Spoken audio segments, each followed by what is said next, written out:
Okay.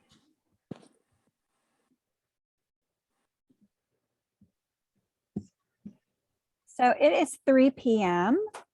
and we will go ahead and get started.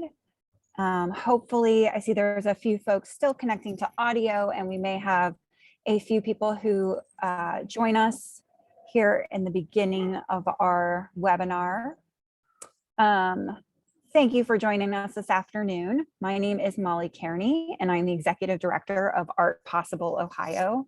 I am a light-skinned woman with brownish red curly hair. I'm wearing a sage green shirt, and I am sitting in front of the white siding of my house outside because it's lovely outside today. And I have headphones, white wired headphones on. We are the statewide service organization on the arts and disability here in Ohio. We provide programming around professional development topics related to the arts and disability. In addition, we host several programs throughout the year, programs that occur in schools around Ohio.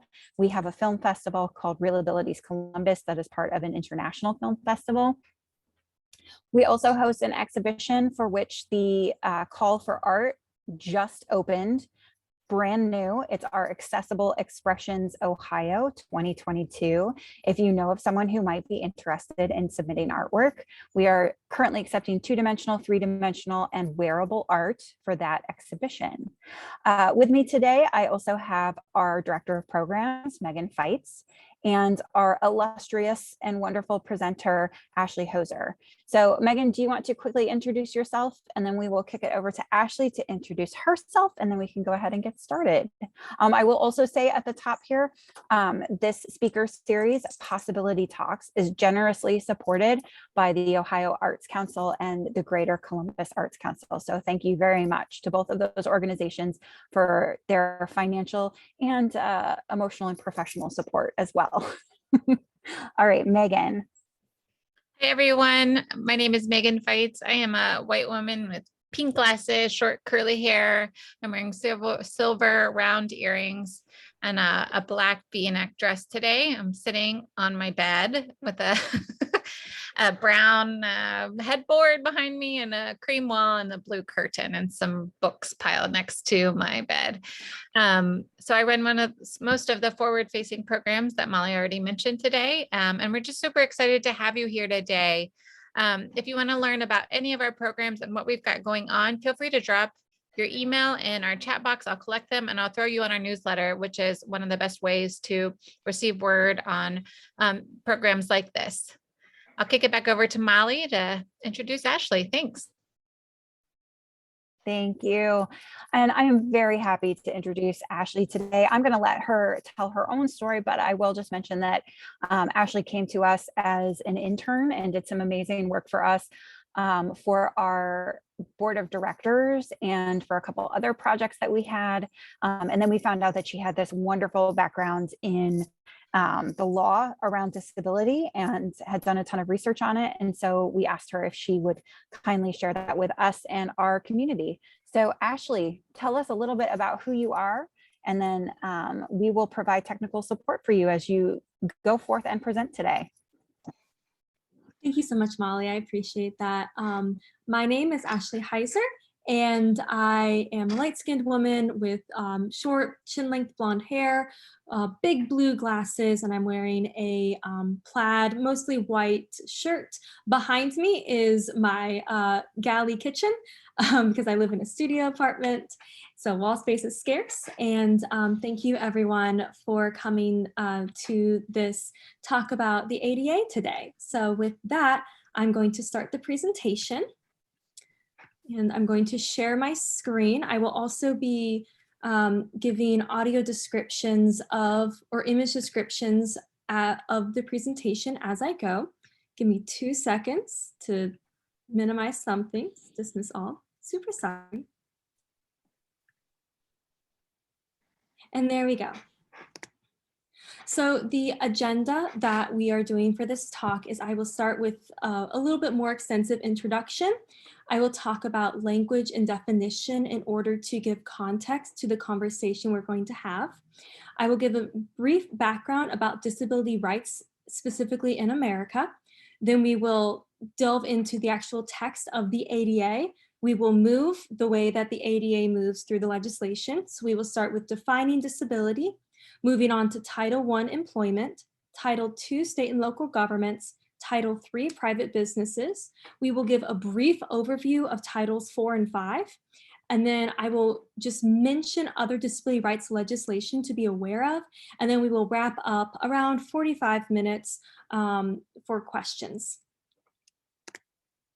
So on the screen right now is a picture of myself in a floral skirt with some pearls on. I have a cane and I am standing next to the FDR statue at the FDR Memorial. And this is the one that he is in a wheelchair for. So a little bit about me is that I'm originally from Marysville, Ohio. I was part of the American Association of People with Disabilities summer internship program. I received a Bachelor's of Arts in Government and History from the University of Virginia, and I am currently a Master of Public Administration candidate and fellow at The Ohio State University at the John Glenn College of Public Affairs. And there we go. So to move on to languages and definition, I find that it can be difficult for people just entering the space to know how to talk about people with disabilities, right? Are we handicapped? Are we handy-capable? Are we disabled? What can we say? And I just want to clear up a few of those things. So there's Person First Language, which is person with a disability, Americans with Disabilities Act, right? So it emphasizes the person, not the disability. A lot of people who use this will say, see me, not my disability. There are certain local and state governments that mandate the use of this language. So when I worked for Office of Disability Rights in DC, we had an order from the mayor to only use person first. There's also identity first language, so a disabled person, a deaf man, a blind woman, right? It recognizes that disability is an integral part to someone's identity and lived experience, hence why we use it first, and it can be preferred by many different disability rights groups. Also, we typically use the adjective accessible rather than handicapped. So a parking space is not handicapped. A parking space does not have a disability. A parking space allows access to the parking lot, right? So we typically say accessible parking space or accessible bathroom stall, right? So forth. We used to operate under the medical model of disability, which said that disability exists within the body. It is an individual experience, and thus we need to change or fix or cure the disability in the person. Under the disability rights movement, we started to shift towards a social model that said disability exists within society and not within the body. So for example, if you are blind, but everything is in Braille that you need it to be, all the signs are at the correct height, you can easily navigate the streets, all the websites are screen reader accessible, under the social model, you wouldn't have a disability because you can access the world at the same amount as a sighted person. There are a few limits to the social model, but it's important to recognize that this was the theory that we were working off of as we started to draft and implement the ADA.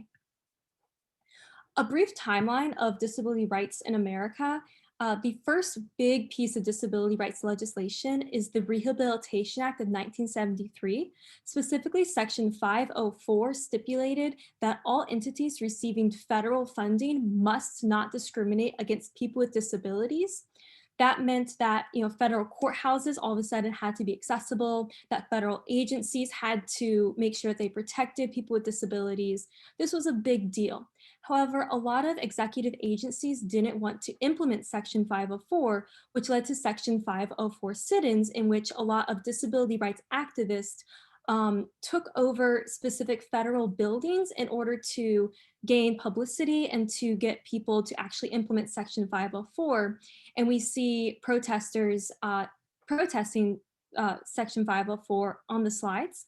We also see the Capitol Crawl, which is where a lot of disability rights activists in 1989 went to the Congress building and took themselves out of their wheelchairs to climb the steps of the Capitol building to get publicity and to get attention on the vote that was happening on the Americans with Disabilities Act. And then in 1990, we have the passage and the signage of the Americans with Disabilities Act signed by George H.W. Bush, and there's also a picture of that on the screen as well. So now we're moving on to the actual text of the ADA. And the ADA has a three-pronged definition of disability. I find it very helpful to go through examples rather than the text of the bill itself. So whenever I explain the text of a bill, I'm going to incorporate mentions of examples. That way it's a little bit more concrete in my mind. So the three-pronged definition is a person who has a physical or mental impairment that substantially limits one or more major life activities. For example, if you have a clubbed fist, right? So if you don't have hand or if you don't have fingers on your hand, you may struggle to open a door, right? So in that case, you have a physical impairment, a clubbed fist. It limits one or more major life activities such as opening doors and being able to get in and out of spaces, right? So in that sense, someone with a clubbed fist has a disability. The second prong is a record of such an impairment. This largely is applicable to cancer patients in remission, right? So they might not currently have cancer, but they might have to, say, miss a day or two of work in order to have an appointment to make sure that they are still in remission, right? And then the third prong is being regarded as having such an impairment. Certain people who are deaf may or may not identify as having a disability. Certain parts of deaf culture think that, or are a linguistic minority, not part of the disability community, but they still need certain accommodations like ASL interpreters or closed captions. And so the third prong encompasses them as well. So those are how you qualify under the ADA. And then there's the ADA Amendments Act of 2008, which expanded the definition to include temporary disabilities. So if you break your leg, you can still access accommodations. If you have a concussion, you can still access accommodations. And it also banned very stringent interpretations of major life activities and substantial limitations. There were a lot of lawsuits about, well, what qualifies and what doesn't. And so Congress in 2008 just said that we need to really look at this holistically rather than trying to nitpick and set certain rules and definitions. So now we're moving on to Title I, which focuses on disability employment. The first part, Title I, is reasonable accommodations. So this makes sure that is a modification to the workplace or the position that allows for someone to still complete the essential functions of the job. This can be available throughout every step of the employment process. And there are certain exceptions to this, which includes undue burden, which we'll get to later, and then safety hazards. To elaborate on this a little bit more, so a reasonable accommodation could be if you maybe have wrist problems, right? And you need to type 100 words per minute. And maybe you can't type on the keyboard that sits flat, but if you have an ergonomic keyboard, then you can type 100 words per minute. So that ergonomic keyboard may only cost like $50, but then that would allow you to type at the speed that you need to. It's important to note that the Job Accommodations Network says that 50% or 56% of all accommodations are free. So there is a lot of times this misconception that accommodations are really expensive, but the vast majority of them cost the company nothing. It's just a few tweaks to procedures, right? So maybe allowing people to work from home, as we're all doing, or as most of us are doing now, right? And that even the accommodations that cost money usually cost around, like, at most $500. There's few accommodations that really exceed that. So this is the interactive process. This is the process in which to get accommodations. I'm going to work this through, rather than read the infographic to you, I'm going to work this through with an example. So let's say that there is an employee whose name is Clara, right? And so the first step is recognizing an accommodation request. So Clara comes up to you, her supervisor, and she says, I am having a lot of difficulties in this office. I'm having sensory overload. I don't know if I can come in every day, every week. That's an accommodation request. There are different ways to request accommodations. So typically when I request an accommodation, I say, I need to talk about reasonable accommodations under Title I of the ADA. I like to be very, very clear with what I'm asking for, but certain people may or may not have the same familiarity with the ADA. And so it's important to know what people are asking for when they try to request an accommodation, and know that they may or may not be using really technical language. So back to our Clara example, the second step is gathering information. So her disability may be invisible, right? So it's not readily apparent. So you may ask, well, can we get like a doctor's note to explain this a little bit more? This is not the same thing as asking for a diagnosis. It is asking the doctor to explain the accommodation that they medically need. And so Clara brings you back a doctor's note, and the doctor says, Clara needs to rest a day in between whenever she's in the office. So she can be in the office, but then she has to take a day to recuperate. She can still do work, but she just can't physically be in the office. So we've completed step 2. Step 3 is exploring accommodation options. So at this point, you can sit down with Clara, with the ADA coordinator in your office, or maybe someone from HR, and lay out the options. So maybe you say, Clara, can you come in Monday, Wednesday, Friday? And then Clara can say, well, I wanted to come in Tuesday, Thursday. And you discuss these different options, right? We lay them all out on the table. That's the great thing about the interactive process. It's interactive, right? Both parties approach it in good faith. Step 4 is choosing the accommodation. So you talk with Clara, Clara talks with you, HR weighs in, and you come up with this plan that works for everyone, right? So then step 5 is implementing the accommodation.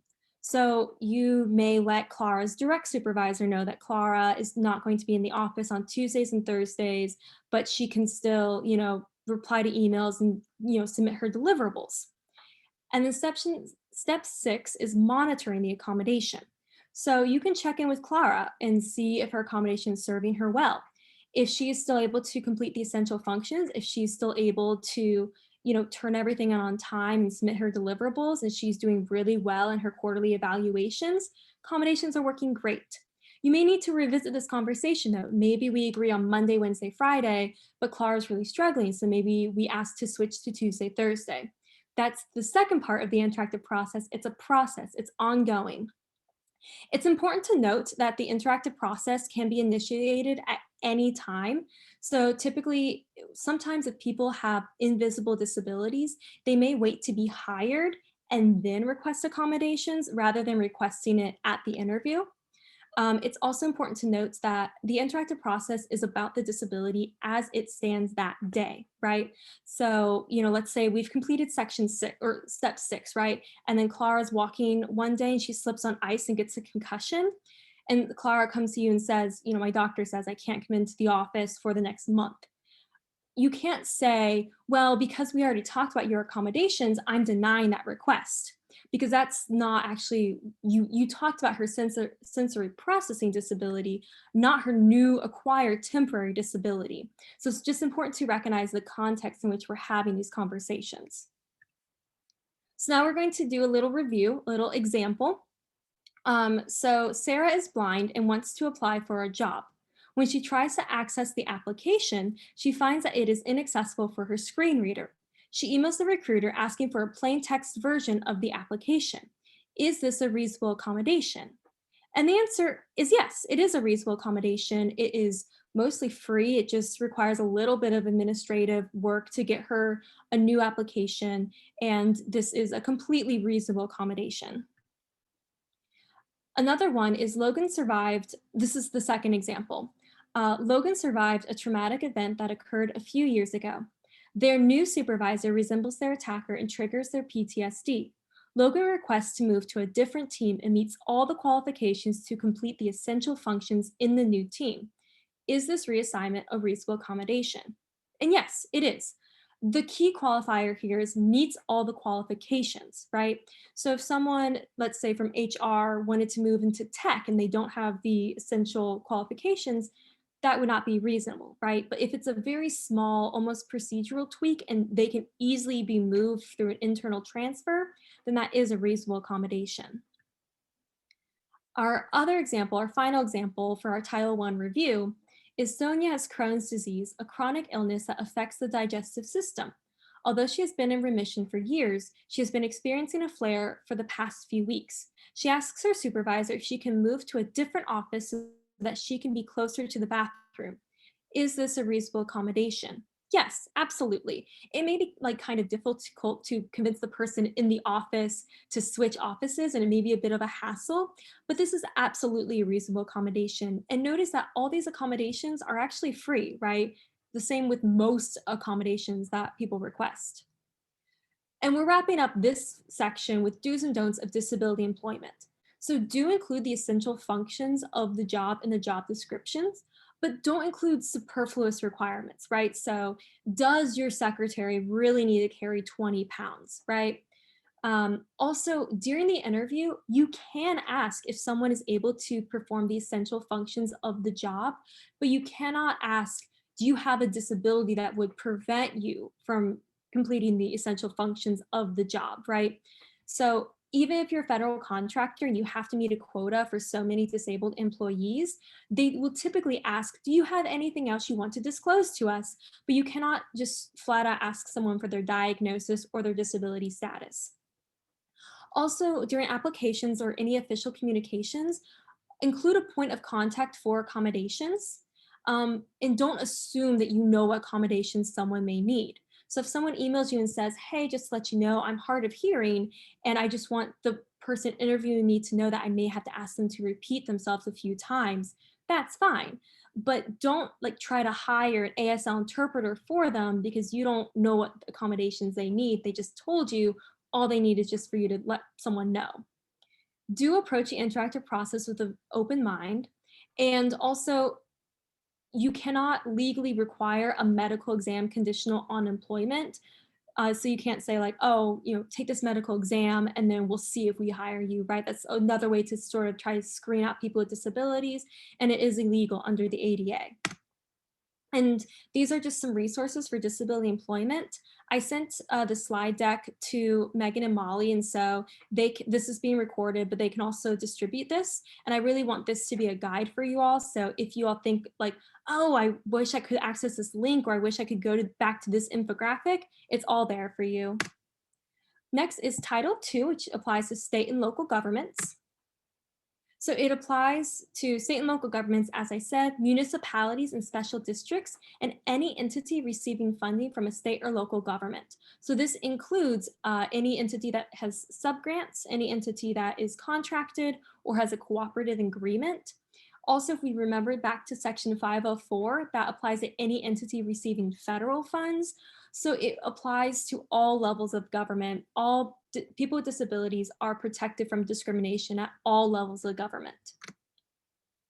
Title II talks about effective communication and event planning. So in these communications, make sure that we include a point of contact for accommodations. So let's say that we are Ohio Department of Education, right? And we're hosting a symposium for history teachers to learn how to better incorporate technology into their lessons. We would send out an email with a newsletter saying, this is the event, this is when it is, this is where it is. And at the bottom, we would include, for reasonable accommodations, please contact so-and-so at company email. Also, accommodations need to be provided for the event if it's requested in a reasonable amount of time. What isn't is not a reasonable amount of time. Is very context dependent, but typically I see, around 2 weeks before the event. So for instance, if someone is deaf and they want to have an ASL interpreter at an event, if they email you a month before, then you need to provide that accommodation for them. If they email you the night before, you still have to try in good faith to get that accommodation. But if you can't get it because you didn't have a reasonable amount of time, you're not going to get sued for that, right? And then also we need to offer programs in the most integrated setting. So if that same deaf person with their interpreter shows up to the event, you can't ask them to sit in a different room and like live stream it for the interpreter to interpret. They need to sit, probably towards the front so they can still see the interpreter, but still be in the room with everyone else, the most integrated setting possible. The Title II also talks about effective communication in American Sign Language.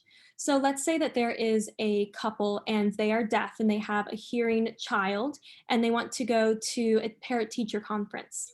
So the couple cannot be expected to provide their own interpreter, right? So if they email the school district and the school district says, well, can't you bring a hearing friend? You can't do that, right? ASL interpreters should also be hired in pairs for an hour-long event. So if the teacher conference is only going to be lasting like 45 minutes, then you just need to hire one interpreter. If it's going to last an hour, or if it could last an hour or longer, then you need to hire pairs. That way people, can rest. Children and adults children should not be required to interpret. So under the same scenario, the school district couldn't say, well, can't you have your hearing child interpret for you? That is a lot of pressure to put on a child. And this is especially important for emergency management as well. And then you also can't exchange notes. That's not considered effective communication. This includes both written and just texting, like while you're at the table. So, the teacher couldn't say, well, can't we just pass notes back and forth to each other? That's not effective communication. I also want to talk now about the grandfather clause exemption. Sometimes you'll hear, oh, well, the ADA doesn't apply to us because we are grandfathered in, right? Our company existed before 1990, so it doesn't apply to us. That's not actually the case. If there have been any renovations made after 1990 or 2010, then it needs to be compliant with those standards. Maybe not the entire building, but those sections, right? So let's say you renovate a bathroom in 2008. Well, then you still need to have the bathroom be accessible, right? There are a few historic exemptions. So if we're in like a historic building, maybe the Wright brothers house. So if we go to the Wright brothers house, and if it's 2 stories, we can't really put an elevator in it. But what we could do, which is the solution, is offer comparable services in the most integrated setting possible to the maximum extent possible. So what that means is if we go to the Wright brothers house and we cannot, enter with a wheelchair because there are steps, or we can't get up to the 2nd floor because there are steps, an alternative solution would be to maybe upload a virtual tour so that we can virtually access the 2nd floor. Or maybe it's having a tour guide come out there and show us pictures and tell us about what's on the 2nd floor. There are multiple different ways to still offer experiences, even if the building itself isn't or cannot be made to be accessible. There's also path of travel. This is very important for event planning as well, but accessible path of travel is the natural states that places need to be in. So accessible path of travel means that if you are in a wheelchair and the main entrance of the building is maybe up some stairs, then we need to have the universal sign of accessibility, which is a white wheelchair on top of a blue space with an arrow pointing in the direction of where the accessible entrance is, right? So if if it's like a beautiful library, a beautiful museum, that the main entrance is up some steps, then where the steps are, there needs to be an arrow pointing to maybe like a back door that is accessible to enter. The path of travel needs to be free from obstructions, free from stairs, and have doors that can either open automatically or require less than 15 pounds of force to open. So now we're going to go into a few reviews, for example, or for Title II. The first review is Kevin is deaf and communicates best with an ASL interpreter. Kevin noticed that the city of Athens is funding a panel discussing the city's emergency planning. Kevin reaches out to city officials and they hire ASL interpreters for the event. Kevin arrives with his partner who is hearing and fluent in ASL. After the panel, a city official approaches Kevin and says, "Why didn't you tell us your partner is coming with you? She could have interpreted and saved the taxpayers money. What is wrong with this statement?" Well, the city of Athens needed to be compliant under Title II. They needed to provide effective communications and accommodations. And they need to be the ones who hire ASL interpreters because that is a key component of effective communication. Another example, the Ohio Housing Finance Agency is hosting a resource fair about affordable housing options in Columbus. During the event, Sue, who uses a mobility aid, complains that they could not find the accessible path of travel. The agency says that because Sue did not contact their ADA coordinator, they do not have to mark the accessible path of travel. Was the agency legally obligated to mark an accessible path of travel without being asked? Yes. An accessible path of travel is not actually an accommodation. It should be the natural state of things. Now, if you have an event and maybe the event maybe the event takes place on the second floor, but the accessible bathrooms on the first floor, maybe then we should say, you know, accessible bathrooms for this event are on the first floor. But there needs to be a natural path of travel that should always be marked, because we don't know, you know, when someone needs to access a building. It may not only be during an event. And now we're moving on to Title III, which is private businesses. So this is a very long list that I will not read out for everyone about who Title III applies to. This is a combined list, both from the Americans with Disabilities 1990 Act and the 2008-2010 amendments. So it, you know, applies to places of lodging, bars and restaurants, movie theaters, auditoriums, bakeries. It applies to so many different places. Also, its newest edition, it applies to e-commerce websites as well. So Walmart has to be accessible. Amazon has to be accessible, right? So by accessible, I mean screen reader accessible, right? So someone who is blind or low vision will typically use a screen reader to be able to access what's on the screen. And so Amazon, you know, Walmart, they need to be able to have these screen readers know what information is being displayed on the screen, so that blind people can still access and can still purchase and, you know, participate in e-commerce. Title III really applies to any place that offers a public space, and courts have ruled that that applies to e-commerce websites. So I mentioned before that we are going to talk about what undue burden is, and I saved it for this point because Title III really goes to what an undue burden is, and I sort of, again, wanted to follow the natural progression of the policy. In case anyone needs to look this up, you'll know about where to go in the policy. There's a 5-pronged test, and we will go over an example to make this stick a little bit more, because this is, the language can be kind of obtuse and jargony, and it didn't make much sense to me until I actually started to try to implement it. So we'll go over an example, just hold tight. So the 5-pronged test is 1, the nature or the cost of the action changed, the financial resources of the organization, the number of employees, the effect on the resources, and the safety requirements to make that change to make things accessible.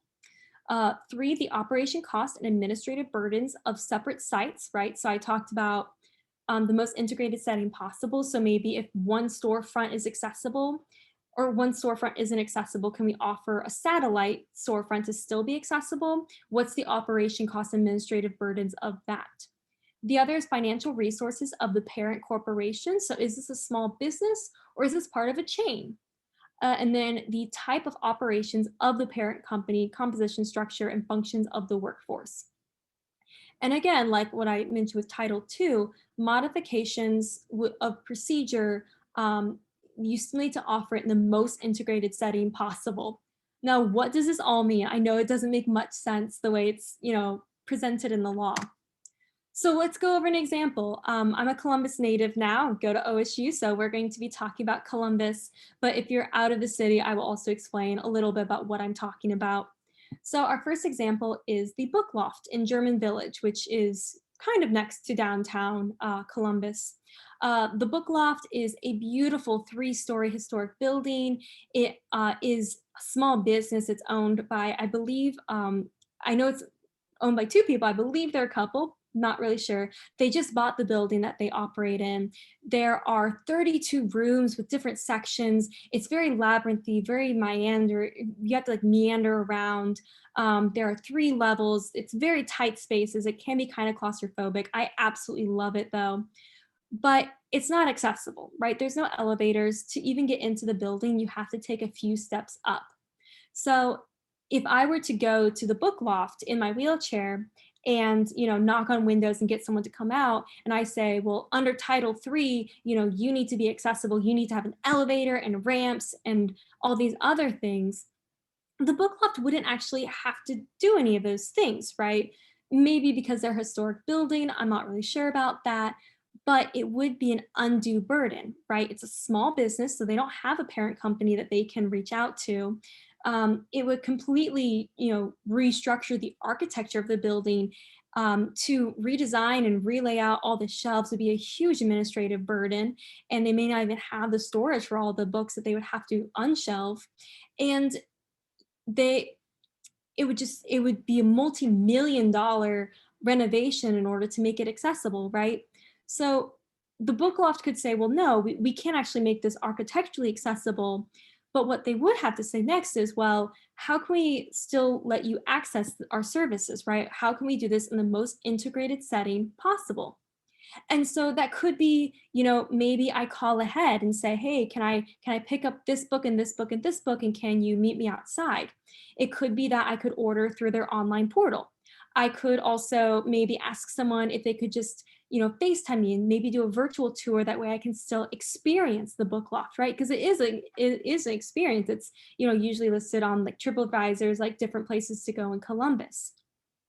So that's how Bookloft could still try to apply Title III, even if they can't be architecturally accessible. They could still go out of their way, or not really, but still be legally compliant by offering me what they can in the most integrated setting possible. Compare that to Barnes and Noble on High Street, which is the bookstore that OSU students go to. It's on right on the corner facing the university, the Ohio State University. And, it's a multi-story building. Barnes and Noble doesn't take up all the stories. I think they take up 2 stories. So, let's say I walked into Barnes and Noble and the door was not automatic and it required more than 15 pounds of pressure to open. And the aisles were really, really tight, and their counter did not have an accessible counter. All retail spaces are required to have a counter that sits a little bit lower than all the others so that it can be accessible and reached by wheelchair users, right? So then I could go up to Barnes and Noble and say, hey, this needs to be accessible, right? And Barnes and Noble absolutely would have to make it accessible unless they're in a historic building, which they're not, because they could reach out to their parent company for funds, and their parent company makes a lot more profit than the couple that owns the book loft, right? So there are contexts that we have to keep in mind, and there are degrees that we have to, factor in when we talk about what is and is not an undue burden.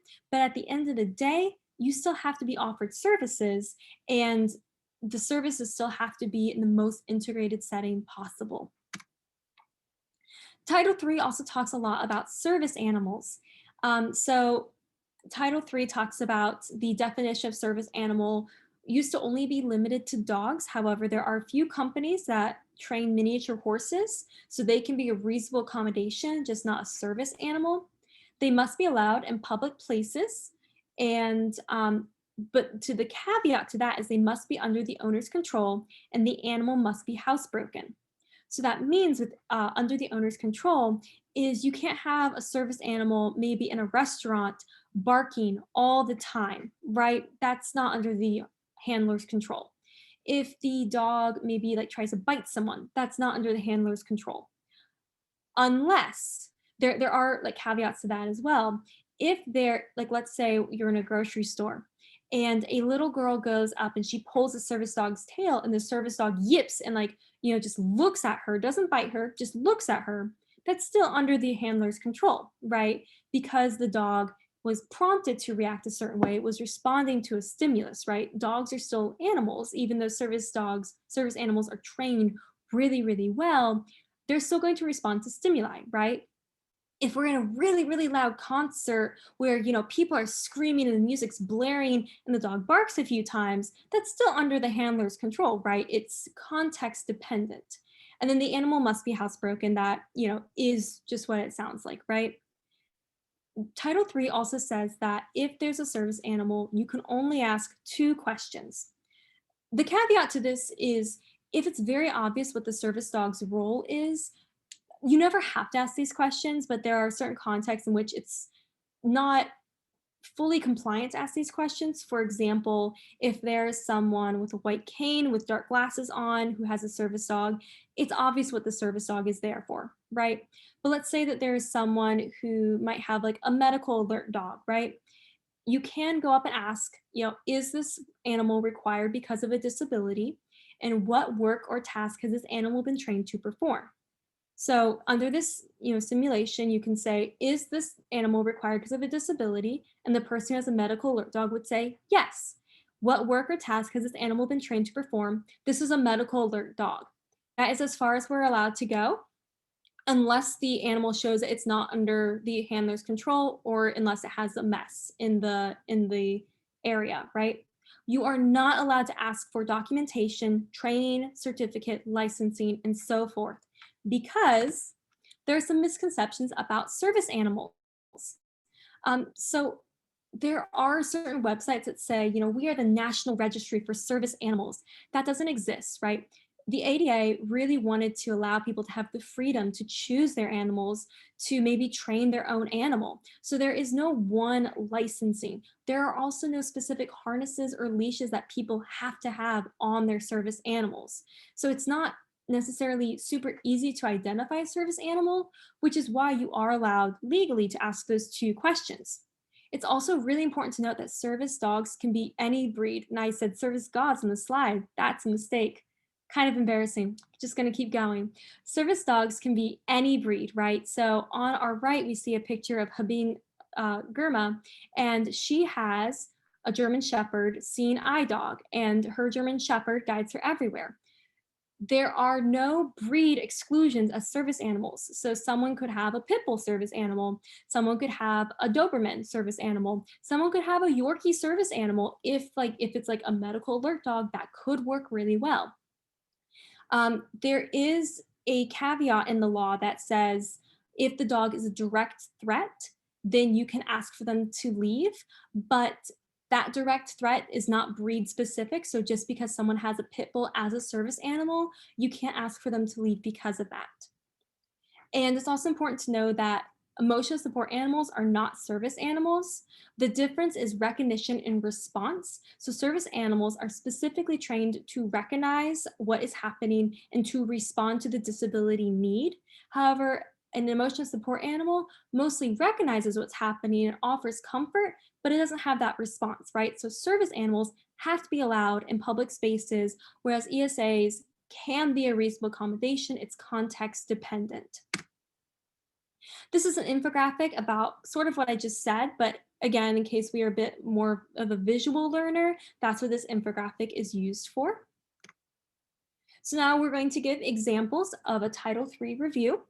So Stephen uses a wheelchair and wants to go to Chic Boutique, a small business clothing store. There is a step to enter the store, so Stephen cannot get in. Stephen calls the store and asks the clerk if there's another way to get in. The clerk tells Stephen that there is not and that Stephen should shop somewhere else. What is wrong with this interaction? Well, the clerk should have agreed to help Stephen in the most integrated setting possible. So maybe they would have stepped out of the shop and helped Stephen by asking him questions about his size and go and get merchandise and bring it back out to him and handle transactions that way, right? On the sidewalk is not the most opportune place, but that would still be legally compliant. Example 2. Betty is deaf and has a service dog to alert her to sounds. Betty works for From Shelter to Service, a nonprofit organization that takes dogs from shelters and trains them to be service dogs. Rover is a pit bull mix and successfully completed his training to become Betty's service dog. When Betty and her girlfriend went to a restaurant, the wait staff asked that they leave, saying that Rover poses a safety risk because of his breed, and thus the restaurant could refuse the handler services. Is this wait staff correct? Well, no. Right, the Department of Justice explicitly states that there are no breed restrictions. Handlers can only be denied service if their dog is not housebroken, the dog is not under their control, if the dog attacks someone, meaning it's a direct threat, or if the dog makes noise that is unreasonable based on the context of the environment. So now I'm just going to kind of breeze through the last two titles of the ADA because they're not as referenced or used at this point. There's a telecommunications, which is Title IV, and this is no longer widely cited because it was almost replaced by the Telecommunications Act of 1996, which required that TV and broadband include closed captions in their programming. There's Title V, which talks about interactions with additional legislation, but because this was passed in 1990, a lot of the laws it relates to were before them, and so it's not as widely referenced now. The DOJ does put out new guidance about how the ADA interacts with other laws, so if you need to know, you can look there. Real quick, other disability rights legislation to just be aware of. There is the Fair Housing Act, which talks about what accessibility standards there are for public housing. And it also says that motion support animals can be in dwellings that don't allow pets because ESAs are not pets. There's the Air Carrier Access Act, which for the first time legalized the ability for people with disabilities to fly alone. And it also set accessibility standards for airlines operating within the United States. There's the IDEA, which set accessibility standards for education students with disabilities in K through 12 and higher ed. And although this is not a piece of legislation, this is a Supreme Court decision, Olmsted versus LC. People sometimes cite this as the Olmsted Act, but again, it's a Supreme Court decision. And it found that people with disabilities should live in the most integrated setting possible. So just to have those sort of that you can be aware of, those are other significant disability rights legislation. And here are some works that I referenced. And now we can ask for questions. And thank you everyone for your time and for listening.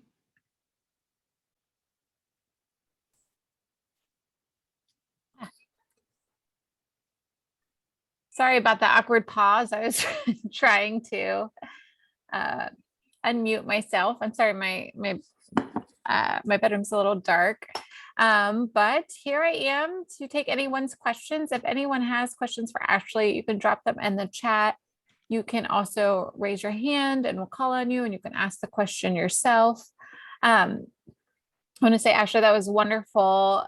That was like a wonderful breakdown of the Americans with Disabilities Act. So clear. Your examples were super helpful. I love how you kind of like walked through everything after you kind of cited the different bits of the law.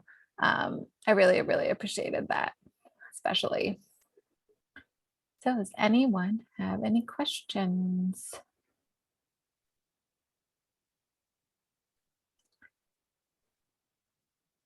You were so illuminating, Ashley, that everybody feels confident that they can go back to their organizations and, cite this law and do an audit and make sure that they are meeting everything that they need to be meeting.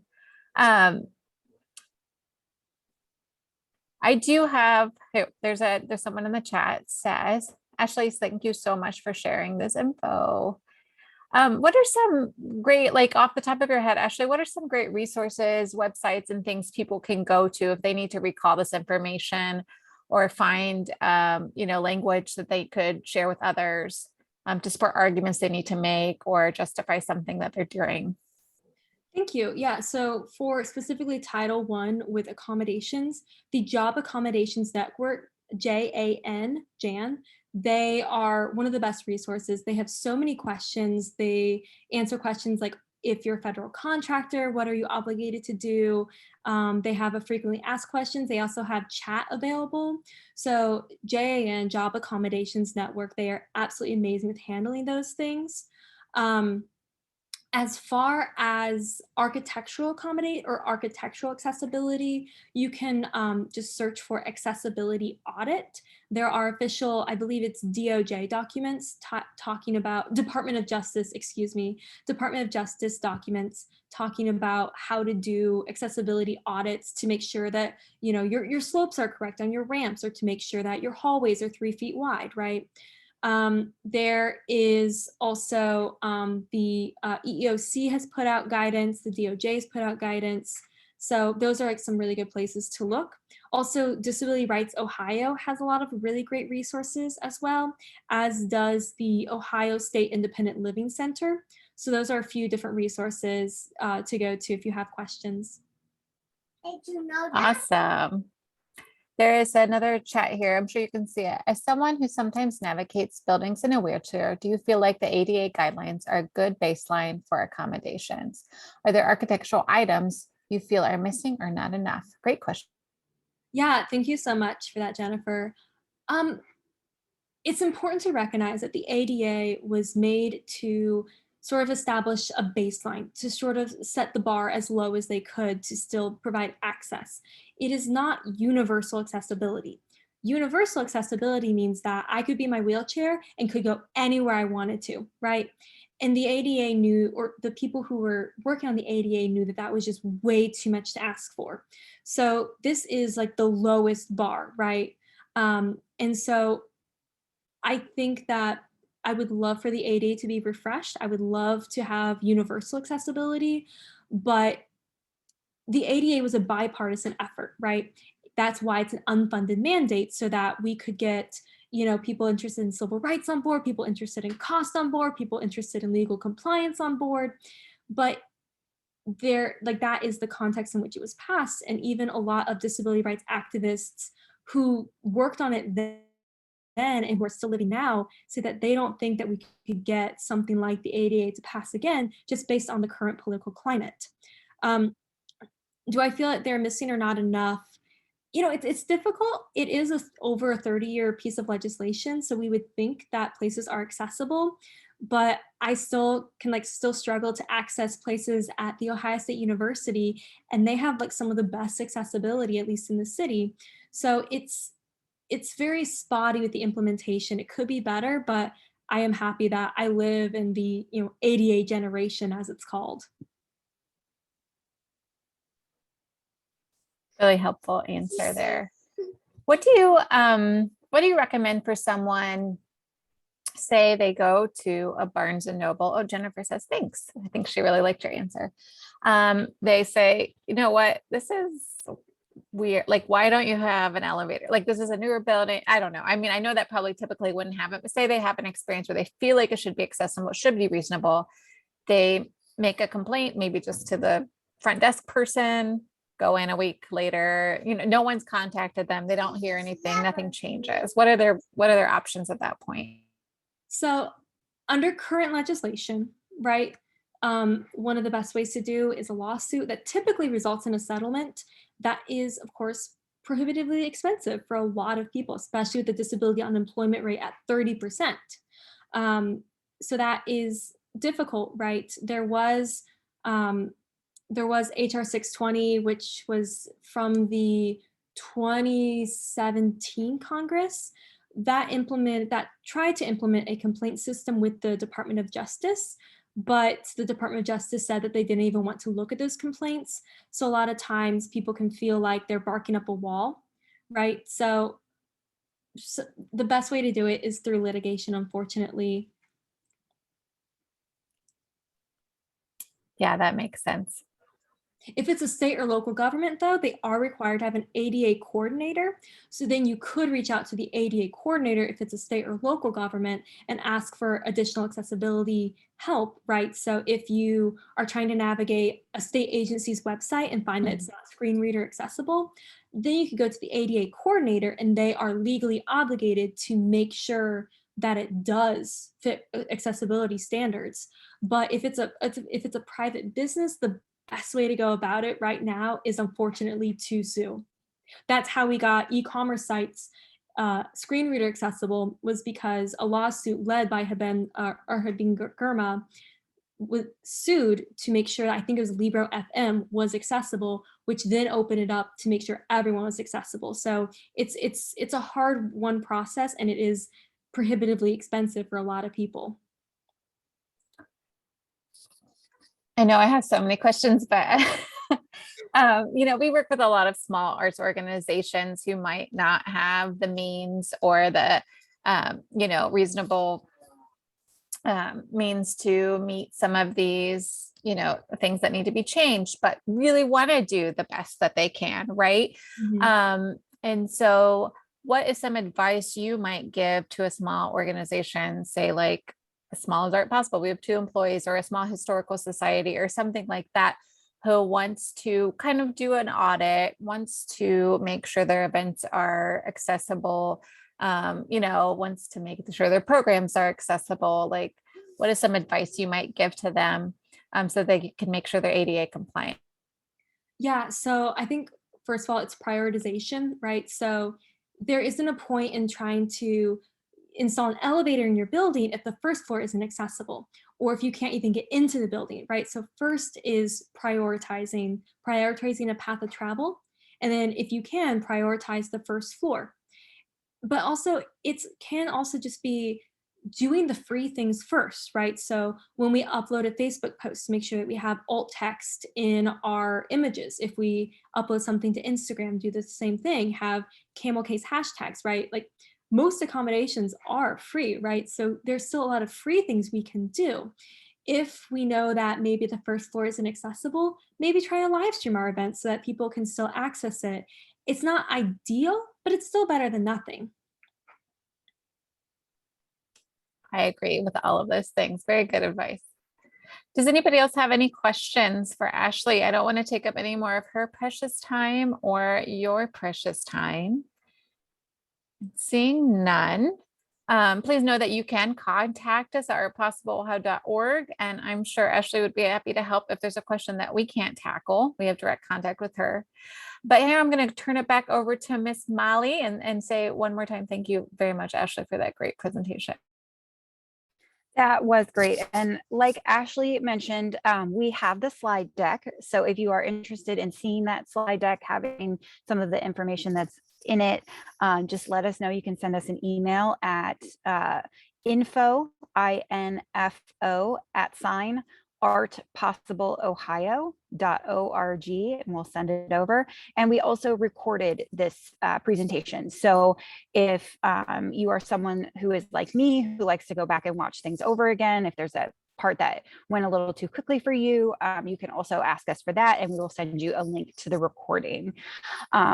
Big, huge, squishy thank you to Ashley. That was so informative and really helpful and wonderful. I think a lot of us feel really overwhelmed when it comes to things like the law, especially when it comes to laws that have to do with actual people and making sure that people feel welcome and cared for. And so to put it into really concrete examples with like real world quote people, I think is really helpful and helps us understand it a little bit better. So with that, thank you guys so much. Please keep following us on social media. We have other possibility talks coming up this fall, winter, and spring, and other events coming up. And we would love to see you there. So thanks again. And I will go ahead. Oh, Megan is popping everything into the chat box for everyone. So thank you so much.